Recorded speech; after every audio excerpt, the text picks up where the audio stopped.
Halo, selamat siang dan salam sehat untuk kita semua. Saya Pelagia Dika, mahasiswi Sekolah Tinggi Agama Katolik Negeri Pontianak. Di sini saya akan berkatekese dengan tema Sakramen Krisma.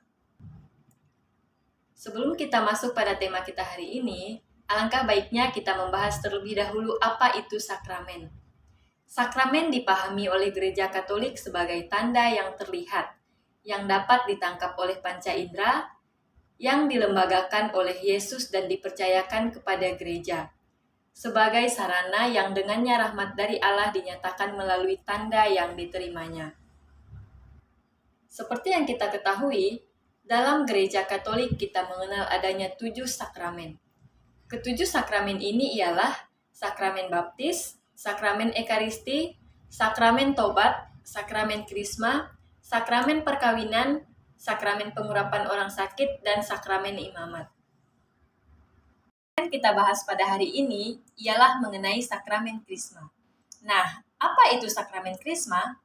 Sakramen krisma adalah sakramen yang diberikan oleh umat beriman sebagai sakramen kedewasaan iman akan Yesus Kristus yang telah siap mewartakan kerajaan Allah.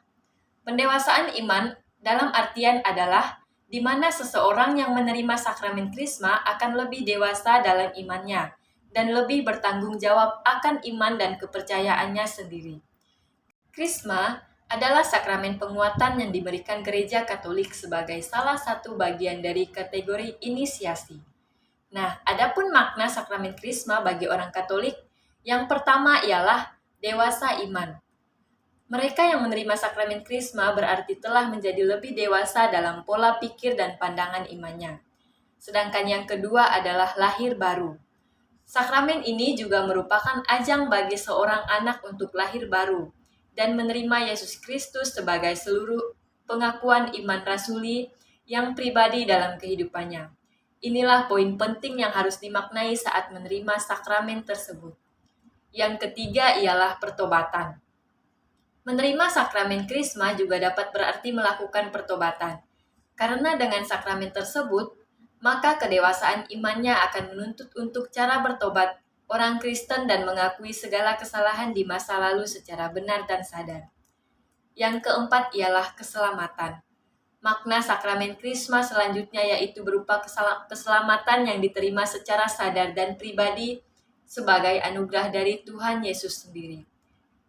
Yang kelima ialah mengabarkan Injil. Selanjutnya dalam memaknai sakramen ini, maka saat seseorang anak remaja menerima sakramen krisma, dengan jalan mengabarkan perbedaan hukum Taurat dan Injil sebagai bagian dari kewajiban orang percaya. Dan yang terakhir ialah peneguhan. Dengan menerima sakramen krisma pula, maka seorang anak remaja akan diteguhkan hatinya untuk tetap percaya pada Kristus dan memilih Tuhan memikul salib yang Tuhan tawarkan. Nah, sekarang kita masuk pada bagian pelayan dan penerima sakramen krisma. Pelayan sakramen ini biasanya seorang uskup atau imam atau seorang diakon. Dalam keadaan darurat, siapapun yang berniat untuk melakukan apa yang dilakukan gereja, bahkan jika orang itu bukanlah seorang Kristiani, dapat membaptis. Dan penerima sakramen krisma ini tentunya sudah menerima sakramen baptis dan ekaristi terlebih dahulu. Mengapa kita perlu menerima sakramen krisma? Adapun alasannya ialah, yang pertama, agar kita semakin serupa dengan Kristus. Yang kedua, agar kita menjadi lebih dewasa dan mantap dalam iman. Yang ketiga, agar kita semakin setia mengikuti Kristus. Yang keempat, agar kita semakin berani membela iman. Yang kelima, agar kita semakin bertanggung jawab terhadap kehidupan gereja. Yang keenam, agar kita lebih cermat memilih panggilan hidup. Dan yang terakhir, agar kita menjadi orang yang beriman dan dinamis. Adapun simbol dalam sakramen krisma ini, yang pertama ada minyak. Minyak yang dipakai pada sakramen krisma adalah minyak yang dapat dipakai untuk pijit atau sebagai obat.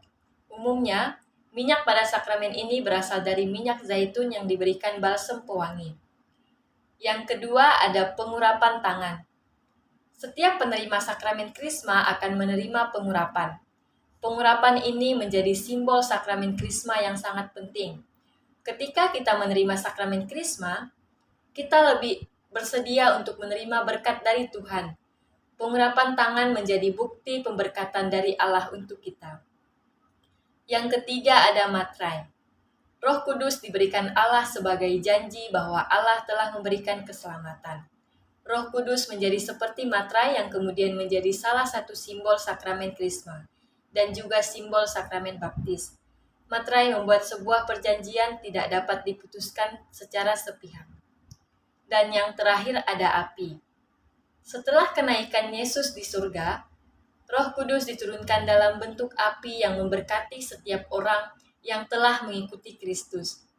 Kejadian Pentakosta kurang lebih serupa dengan apa yang terjadi pada sakramen Krisma.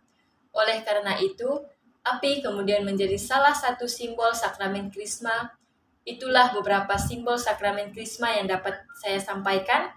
Atas perhatian semuanya, saya ucapkan banyak terima kasih. Selamat siang dan salam sehat untuk kita semua.